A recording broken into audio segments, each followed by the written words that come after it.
BA part second year के विद्यार्थियों, ई व्याख्यान में आपका स्वागत है। हम सेकेंड ईयर के प्रथम प्रश्न पत्र के अंतर्गत उद्धव शतक के पदों की व्याख्या कर रहे थे, का व्याख्यान चल रहा था। उद्धव शतक के प्रसंग से आप भली भांति परिचित हैं। उद्धव ब्रज में आए हुए हैं और गोपियों को निर्गुण निराकार उपासना का उपदेश दे रहे हैं। वे श्री कृष्ण के संदेशवाहक हैं, दूत हैं और गोपियों को निर्गुण निराकार का उपदेश दे करके उन्हें विरह व्यथा की पीड़ा से बाहर निकालना चाहते हैं। बदले में गोपियाँ उन्हें जो बात कहती हैं, अपने हृदय की बात कहती हैं, अपने प्रेम की दृढ़ता की बात और एक निष्ठा की जो अभिव्यक्ति करती हैं, विभिन्न पदों में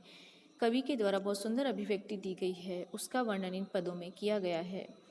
आज आपको पद संख्या 71 से लेकर के 75 तक के पदों की व्याख्या करवाई जाएगी। पद का पाठ इस प्रकार से है। एते दूरी देसनी सो सखनी संदेशनी सो लखन चहे जो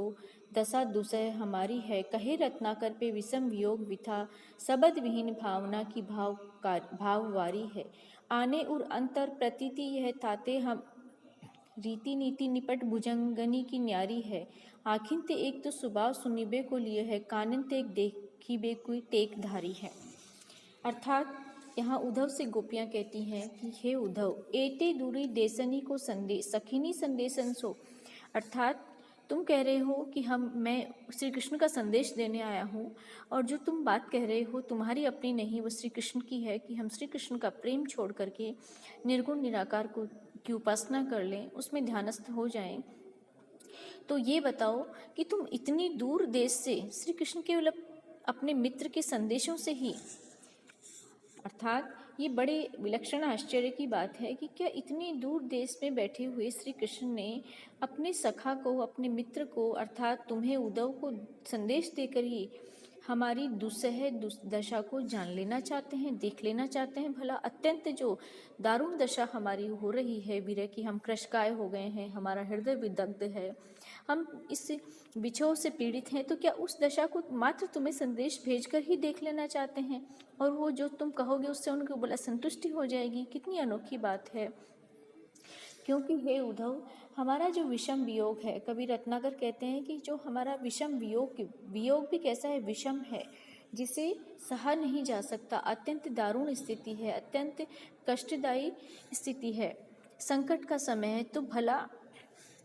क्या तुम शब्दों में जाकर के कह दे वो वियोग की व्यथा है, शब्द विहीन भावना की भाकारी है, अर्थात वो शब्द विहीन है, शब्दों में उसे बांधा नहीं जा सकता, वो वर्णनातीत है, केवल अनुभव किया जा सकता है। हमें देख करके हमारी पीड़ा को, हमारे कृष्ण के प्रेम को केवल अनुभव किया जा सकता है। तुमने हमें देख लिया है, तो भला तुम शब्दों में उनको क्या व्यक्त कर सकते हो? ये ऐसा नहीं है, अर्थात श्री कृष्ण तक हमारी सत्य दशा नहीं पहुँचेगी, क्योंकि जो भावना का विषय है वो शब्दों में नहीं बांधा जा सकता है। यह तो केवल अनुभव करने का ही विषय है। अर्थात आने उर अंतर प्रतीति ये ताते हमें, यह तो उर हृदय के अंदर की प्रतीति, अंदर का विश्वास है, अंदर का भाव है कि ऐसा संभव नहीं है। अर्थात ये तो कैसी रीति हो गई, सांपों की जैसी रीति, जिनकी रीति नीति निपट ही अनोखी होती है, बिल्कुल न्यारी होती है। उनका स्वभाव आँखिन ते एक तो स्वभाव सुनिबे को लिए, अर्थात एक तो उन्होंने आँखों से ही सुनने का स्वभाव ले लिया। जो आँखें दृश्य देखती हैं वो तो सुनने का कार्य करती हैं, और जो सुनने का कार्य होता है कानों के द्वारा वो देखने का कार्य करते हैं। किसी विरोधाभास की स्थिति है सांपों की, यही प्रकृति मुझे लगता है कि श्री कृष्ण की हो रही है। अर्थात कि तुम जो जाकर के कहोगे, अपनी नेत्रों से उन्होंने देखा नहीं है और तुमने देखा है, तुम जो जाकर कहोगे वो सुन लेंगे। अर्थात श्री कृष्ण की स्थिति सांप की तरह है। अर्थात उन्होंने पहले तो हमें बहुत अधिक दारुण दुख दिया, अत्यधिक प्रेम किया, हमें सानिध्य दिया, हमारे साथ रास और सुखद क्षण व्यतीत किए, और अब हम अत्यधिक दुख दे रहे हैं। और तिस पर जले पर नमक छिड़कने जैसा कार्य है कि केवल दूर बैठे हुए मात्र एक संदेशवाहक मित्र के माध्यम से हमारी दशा को जान लेना चाहते हैं। इस बात से हमें अत्यधिक पीड़ा हुई है, और क्या उन तक वास्तविक हमारी दशा भला पहुंच पाएगी, जो कि असंभव है, क्योंकि हमारी दशा है वो शब्दों में बांध करके व्यक्त करने जैसी नहीं है। अगला पद है विद्यार्थियों, द्रोणाचल को ना ये छटक्यो कनुका जाही छाई छिनुगी पे प्रेम छत्र छिति छायो है, कहे रत्नाकर ने कुबर वर वधु को जाही रंच राचे पानी पारिस पाई गंवायो है। यह गरु प्रेमाचल दृढ़ व्रत धारिणी को जाके भर भाव उन्हों को सकुचायो है, जाने कहाँ जानी के अजान है सुजान काने ताही तुम्हें बात सो उड़ावन पठायो है। यहाँ पर गोपियाँ अपने प्रेम को किसी गुरु पर्वत के समान भारी बता रही हैं, जो कि कहीं उड़ नहीं सकता, नष्ट नहीं हो सकता, उठाया नहीं जा सकता, और ऊपर से श्री कृष्ण का एक तरह से मखौल भी उड़ाया जा रहा है। कवि रत्नाकर के वर्णन अनुसार गोपियाँ कहती हैं कि हे उद्धव, हमारा जो प्रेम रूपी पर्वत है वो द्रोणाचल पर्वत से टूटकर अलग हुआ गोवर्धन पर्वत नहीं है, अर्थात हमारा जो प्रेम है वो द्रोणाचल पर्वत से भिन्न हुए छिटक कर आए कनुका अर्थात कण की भांति या छोटे पर्वत की भांति गोवर्धन की भांति नहीं है, जिसको श्री कृष्ण ने छाई छिगुनी अपनी कनिष्ठिका अपनी सबसे छोटी उंगली पर छेम छत्र छिति छायो है, अर्थात इस धरा पर उसको छत्र की भांति छा दिया था रक्षा करने के लिए, पृथ्वी की रक्षा करने के लिए। श्री कृष्ण ने जब गोवर्धन पर्वत को उठा लिया था तो गोपियों का कहना है कि गोवर्धन पर्वत द्रोणाचल से छिटक कर आया हुआ एक लघु पर्वत था, उसको उठाना कोई बहुत भारी काम नहीं था, और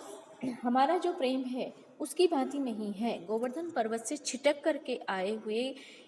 गिरिधर गोवर्धन की भांति नहीं है, जिसको श्री कृष्ण समाप्त कर देंगे या तुम्हारे इन योग के संदेशों से वो उड़ जाएगा। और रत्नाकर कवि आगे के प्रसंग में कह रहे हैं कि हे उद्धव, गोपियाँ कहती कि हमारा प्रेम नहीं उस श्रेष्ठ वधु जिसको श्री कृष्ण श्रेष्ठ वधु मानते हैं उस कुब्जा के कुब्बड़ की तरह है। श्री कृष्ण ने कुब्जा के कुब्बड़ को तनिक से स्पर्श करके जाहिर रंज राचे पानी अर्थात हाथ से स्पर्श करा करके उसके कुब्बड़ को समाप्त कर दिया था। तो हमारा प्रेम ऐसा नहीं है कि हे उद्धव ये तो भारी है, दृढ़ व्रत को धारण करने वाली हम गोपियों का जो प्रेम है वो बहुत ही दृढ़ता के साथ गुरु भारी है, घन है, सघनता है उस प्रेम में। हम गोपियों का प्रेम पर्वत है जिसकी गुरुता को देख करके स्वयं कृष्ण का मन ही संकोच में पड़ गया है। जाने कहाँ जानी के अजान है सुजान कान्हो ताही तुम्हें बात सो उड़ावन पठायो है, अर्थात हे उद्धव हमें ऐसा प्रतीत होता है कि जिसकी गुरुता को देखकर श्री कृष्ण का मन भी तनिक संदेह में या संकोच में या लाज में पड़ गया था। संभवतः इसी कारण भी यहाँ आने से डरे हुए हैं। हम गोपियों का सामना नहीं करना चाहते, साक्षात नहीं करना चाहते, वे हमसे भेंट नहीं करना चाहते। सुजान जो सुज्ञानी है, चतुर है, नागरी है, वे कृष्ण तो जाने क्या बात सोच करके अज्ञानियों जैसी बात कर रहे हैं, अर्थात गोपियाँ कह रही हैं कि कृष्ण सुजान है, श्रेष्ठ ज्ञानी है, परम विद्वान है, भली भांति सबको समझते हैं, लेकिन कैसे अज्ञानी जैसे बन करके हमारे प्रेम रूपी पर्वत को ताही तुम्हें बात सो उड़ावन पठाए, तुम्हें योग संदेश की योग रूपी चर्चा के द्वारा या परम ब्रह्म की चर्चा से उड़ाने के लिए, उड़ावन अर्थात उसको समाप्त करने के लिए तुम्हें यहाँ प्रेषित कर दिया है। तुम भला कैसे संदेशवाहक हो जो श्री कृष्ण का ऐसा संदेश हमें लेकर आए। और श्री कृष्ण को भी यहाँ गोपियाँ अज्ञानी कहती हैं कि वो कैसे मूर्खतापूर्ण ऐसा कार्य कर रहे हैं, सुजान होकर भी मूर्खों जैसा कार्य कर रहे हैं, अज्ञानियों जैसा कार्य कर रहे हैं कि हमारा जो प्रेम रूपी पर्वत है वो किसी कुब्जा जैसे कुब्जा का कुब्बड़ समाप्त हो गया था श्री कृष्ण के स्पर्श से, वैसे ही हमारा सरलता से समाप्त किया जाने वाला प्रेम नहीं है, योग की चर्चा से भी समाप्त नहीं हो सकता है। ये तुम्हें और हे उद्धव तुम्हें और तुम्हारे मित्र दोनों को ही इस बात का जाने कैसे अंदेशा हो गया है। हमें इस बात पर बहुत अधिक आश्चर्य है, अर्थात हमें अपने प्रेम से डिगा देना एक असंभव कार्य जैसा है। जाकर अपने मित्र को ये बता दो तुम। अगला पद है, सुधी बुद्धि जाती उड़ी जिनकी उसासती सो, तिनको पठाए कहाँ धीर धरी पाती, कहे रत्नाकर त्यों विरह बलाई ढाई, मुहर लगाई गए सुख तिर थाती पर, और जो कियो सो कियो पे न को पियो, ऐसी घात धुनों पे करे जन्म संघाती पर, कुबरी की पीठ ते उतारी भार भारी, तुम्हें भेजो ताही थापन हमारी छाती पर। यहाँ पर गोपियों का आक्रोश और गोपियों का व्यंग, तीक्ष्ण व्यंग स्पष्ट झलक रहा है प्रस्तुत पद में। गोपियाँ कहती हैं कि श्री कृष्ण के द्वारा कैसा कार्य किया गया। सुधी बुद्धि जाति उड़ी जिनकी उशासनी सो, अर्थात जिनकी हम गोपियों की विरह व्यथा से उत्पन्न जो उच्छ्वास है, निश्वास होते हैं, उनके द्वारा हमने अपनी संज्ञा को, हमारे होशो हवास को खो दिया है। शुद्धि बुद्धि जाती रही, हमारी शुद्ध बुद्धि, हमें सही विवेक का ज्ञान और संज्ञा की स्थिति नहीं है, हम अपने होशो हवास में नहीं है, क्योंकि जो विरह की दारुण दशा है उसने हमारे सोचने समझने की शक्ति को अत्यंत क्षीण कर दिया है और हमारे हृदय को, हमारे विवेक को और हमारे शरीर को भी कृशकाय कर दिया है, दुर्बल बना दिया है। जिनको पठाए कहा धीर धरी छाती पाती पर, ऐसे में कृष्ण ने किस प्रकार का धैर्य देने के लिए तुम्हें ये पत्र, पाती अर्थात ये पत्र भेजा है कि तुम्हें श्री कृष्ण ने कैसा पत्र देकर भेजा है कि हम धैर्य धारण कर ले उसको। भाव ये कि जिनकी सांसें भी अब उखड़ गई हैं, भला अब श्री कृष्ण के द्वारा जो भेजे गए पत्र हैं संदेशवाहक के माध्यम से, भला उन पत्रों से या उस पत्र के संदेश से कैसे हमारा धीरज ठहर सकता है, अर्थात हमारा धैर्य चुका जा रहा है। हम बहुत अधिक विरह से व्याकुल हैं, मानो हमारी उच्छ्वास की निश्वास की प्रक्रिया जो है उसमें अपने होश भी हमने खो दिए हैं। कहे रत्नाकर त्यो विरह बलाई ढाई, मुहर लगाई सुख थिर थाती पर। गोपियाँ कह रही हैं कि पहले तो श्री कृष्ण ने हम पे वियोग की विपत्ति डाली, हमारा परित्याग करके वो मथुरा प्रस्थान कर गए हैं और हमारे सुखों को समाप्त कर दिया है, अपने साथ ही ले गए हैं, हमारा कल चैन उन्होंने छीन लिया है। हे उद्धव, कृष्ण ने और जो कुछ किया ठीक है, पर ये कैसी और कियो जो पे कियो ने को बियो, ऐसो घात घूनो करे जन्म संघाती पर, अर्थात और चले गए सो चले गए, कैसी कपटपूर्ण चाल ने कृष्ण ने हमें छोड़ करके, हमारा परित्याग करके कुब्जा को ग्रहण कर लिया है, कुब्जा को अपनी संगिनी और प्रेयसी बना लिया है। ऐसा भला कोई अपने जन्म संघाती पर, जन्म भर के साथी के साथ भला ऐसा कोई करता है क्या। कुबड़ी की पीठ ते उतारी भार भारी, तुम्हें भेजो ताही थापन हमारी छाती पर। अब हमें तो ऐसा लगता है कि कुबड़ वाली कुब्जा की पीठ से कुबड़ का भारी भार उतार करके उन्होंने हमारे विरह व्यथा से कृष्ण छाती पर थोपने के लिए तुम्हें भेजा है, अर्थात ऐसा लगता है कि उन्होंने कुब्जा का कुबड़ समाप्त कर दिया, उसकी पीड़ा नष्ट कर दी, उसका शरीर का सौंदर्य बना दिया, अपने प्रेम की भी उन्होंने उसको प्रेम का भी उपहार उन्होंने दे दिया और उसी कुबड़ को मानो कृशकाय से दुर्बल हुई छातियों पर थोपने के लिए या भेजने के लिए हम तुम्हें यहाँ भेज दिया गया है। ये हमें श्री कृष्ण की बड़ी कुटिल चाल प्रतीत होती है। अगला पद है विद्यार्थियों, सुघर सलोने श्याम सुंदर के सुजान काने करुणा निधान के बसीठ बनी आए हो, प्रेम पन पारी गिरिधारी को संदेशो नहीं हो, थे अंदेश झूठ बोलत ही बनाए हो, ज्ञान गुण गौरव गुमान को भरे फूले फिरो, बंचक के काज पे ने रंजक बराए हो, रसिक शिरोमणि को नाम बदनाम करो, मेरी जान उभो कुकुबरी पठाए हो।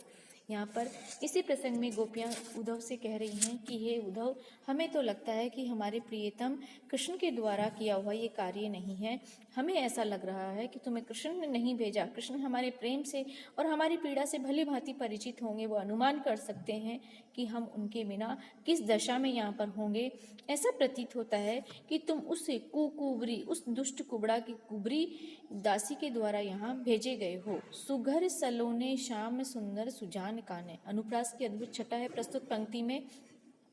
कवि कह रहे हैं कि हमारे श्री कृष्ण सुंदर है, सलोने हैं और वो सुजान भी हैं, चतुर भी हैं, करुणा निधान और करुणा के निधान भी हैं, वो करुणा के असीम भंडार हैं और तुम उनके ही बसीठ अर्थात दूत बनकर आए हो, संदेशवाहक बन गए हो, उनका संदेशा लेकर मथुरा से यहाँ पधारे हो। तो हे उद्धव, प्रेम प्रण पारी गिरिधारी को संदेशो नहीं, लेकिन हमारे श्याम सुंदर कैसे हैं, करुणा के भंडार हैं, सुंदर है, सलोने हैं, मनमोहक हैं और चतुर भी हैं। वो ये जानते हैं किस अवसर पर किस व्यक्ति को कैसी बात कहनी है। तो जो तुम संदेश देने आए हो वो हमारे योग्य नहीं है, अर्थात हमें ऐसा प्रतीत होता है कि जो तुम ये संदेश लाए हो वो श्री कृष्ण के द्वारा भेजा हुआ ही नहीं है। प्रेम प्रणधारी, प्रेम की प्रतिज्ञा को धारण करने वाले और गोवर्धन पर्वत को अपने उंगली पे उठा लेने वाले इंद्र के प्रकोप से ब्रज की रक्षा करने वाले श्री कृष्ण का संदेश तुम नहीं लाए हो, अर्थात ये तो बात अपनी मन से कह रहे हो या कुब्जा के द्वारा पठाए हुए हो। जो तुम हमें बता रहे हो, तुम्हारी बातें सुनकर और कृष्ण के गुणों की ओर ध्यान देने से हमें स्पष्ट ये आभास हो जाता है, होत है अंदेशो, हमें अंदेश होता है कि तुम झूठ बोल रहे हो, तुम असत्य भाषण कर रहे हो, मिथ्या भाषण कर रहे हो। तुम तो ज्ञान गुण गौरव गुमान भरे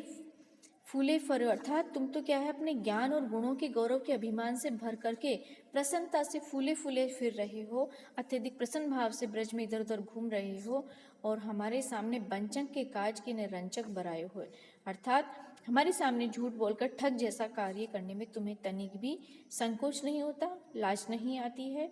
रसिक शिरोमणि को नाम बदनाम करो, तुम श्री कृष्ण के माध्यम से श्री कृष्ण का संदेश न देकर के अपनी कोई कुटिल चाल चल रहे हो या कुबड़ी के द्वारा भेजे गए हो। तुम जो रसिक शिरोमणि श्री कृष्ण हैं उनके नाम को भी बदनाम कर रहे हो, अर्थात जो योग का संदेश है वो हमारे रसिक शिरोमणि श्री कृष्ण का नहीं हो सकता, क्योंकि वो तो प्रेम के आगार हैं, करुणा के सागर हैं और वो स्वयं प्रेम में हैं, तो भला प्रेम का परित्याग करने का संदेश वो कैसे दे सकते हैं। हे उद्धव, अब तो हमें ऐसा ज्ञान हो रहा, ऐसा प्रतीत हो रहा है कि तुम्हें यहाँ पर कृष्ण ने नहीं भेजा, उस दुष्ट कुबड़ी के द्वारा भेजे गए हो और हमारे हृदय से ताकि प्रेम समाप्त करके कृष्ण पर और पूर्णतया अपना कब्जा रख ले, अपना अधिकार वो जमा कर बैठ जाए। विद्यार्थियों, प्रस्तुत पद में अनुप्रास के सुंदर ज्ञान गुण गौरव सुंदर छटा है और गोपियों के द्वारा श्री कृष्ण का जो चरित्र है और उनके द्वारा जो उपदेश भेजा गया है उनमें स्पष्ट है विरोधाभास है, इसलिए उस संदेश को वो स्पष्ट अस्वीकार कर देती हैं कि कदाचित ये कृष्ण नहीं भेजा है, ऐसा वो अपना मंतव्य उद्धव के समक्ष रखती हैं। अगला पद देखिए, कान्हे कुबरी के हिये हुल से सरोजनी ते अमल आनंद मकरंद को ढरारे है, कहे रत्नाकर योग गोपी उठ संचिता ही तामे पुनि आपनो प्रपंच रंच पारे है, आई निर्गुण गुण गाई ब्रज में जो अब ताको उद्गार ब्रह्म ज्ञान रस गारे है, मिली तो तिहारी मधु मधुप हमारे नेह देह में अच्छे है विषम विषम विश्व विषम बगारे है। अर्थात यहाँ पर गोपियाँ कह रही हैं कि जो कान्हे हैं, कान्हे ने उस कुबड़ी के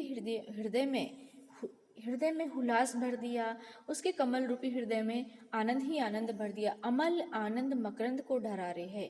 अपना सानिध्य दे दिया, प्रेम दे दिया, उसकी भक्ति प्रदान कर दी और हम गोपियों को उन्होंने विस्मृत कर दिया है। अर्थात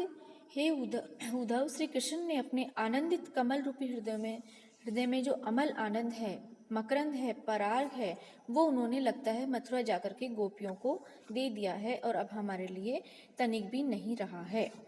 अब उन्होंने क्या किया, यो गोपी उठ संचिता ही, लेकिन हम गोपियों ने उनके आनंद को, उनके प्रेम को अपने हृदय में संचित कर रखा है। तामे पुनि आपनो प्रपंच रंच मारे हैं, लेकिन उस चतुर श्री कृष्ण ने क्या कर लिया, उस छली ने, कि उसने अपना हमारा जो प्रेम उनके हृदय में संचित है उसमें उन्होंने तनिक पाखंड और प्रपंच मिला करके उन्हीं उद्गारों को ब्रह्म ज्ञान रूपी रस को ब्रज में आकर के निर्गुण ब्रह्म की प्रशंसा के रूप में तुम अब उनको गिरा रहे हो। आई निर्गुण गुण ज्ञान, तुम उसे हमारा जो हृदय में भाव श्री कृष्ण के लिए थे उन भावों में अब जो प्रपंच मिला करके, छल मिला करके उस प्रेम के स्थान पे निर्गुण के गुणों का ज्ञान करने के लिए तुम अब ब्रज में पधार गए हो। ताको उद्गार ब्रह्म ज्ञान रस गारे है, और ऐसा प्रतीत होता है कि वही भावों का तुम यहाँ उलेट रहे हो, उन्हीं उद्गारों को, ब्रह्म ज्ञान के रस को यहाँ पर प्रसारित कर रहे हो। हे उद्धव, ऐसा लग रहा है तिहारो मधुप हमारे नेह देह में विषय विष विषम बिगारे है। हे मधुकर, हे उद्धव, तुम्हारे इस ब्रह्म ज्ञान रूपी शहद से हमें कोई सुख और कोई आनंद की प्राप्ति नहीं हो रही है। हमारे नेह में तो ऐसा लगता है कि तुम्हारे इन विचारों से, तुम्हारे इन संदेशों से और तुम्हारी योग चर्चा से हमें ऐसा प्रतीत हो रहा है कि हमारा जो मधु रूपी प्रेम है उसमें घी मिला करके हमारे शरीर में तुमने असहनीय विष प्रसार कर रहे हो, विषम विष का भीषण विष या जहर हमारे शरीर में फैला रहे हो ताकि हमारा प्राणांत हो जाए। भाव यह है कि साधारण जनमानस में ये भ्रांति होती है कि मधु में यदि घी मिला दिया जाए तो वो विष का कार्य करता है, यहाँ गोपियाँ इसी प्रकार इसका उदाहरण देती हैं कि तुम्हारा जो मधु है, उसमें तुम मधु में अब अपने ब्रह्म ज्ञान रूपी घी को मिला करके हमारी देह में विष व्याप्त करने का कार्य करे। अर्थात तुम्हारे जो ये संदेश हैं, तुम्हारी ब्रह्म ज्ञान की और योग की चर्चा है, तुम्हारे निर्गुण भक्ति का जो भाव है, वो हमारे लिए विष के समान कार्य कर रहा है कि मानो इसको हम और अधिक सुन लेंगे तो हमारे प्राणों का अंत ही हो जाएगा। धन्यवाद।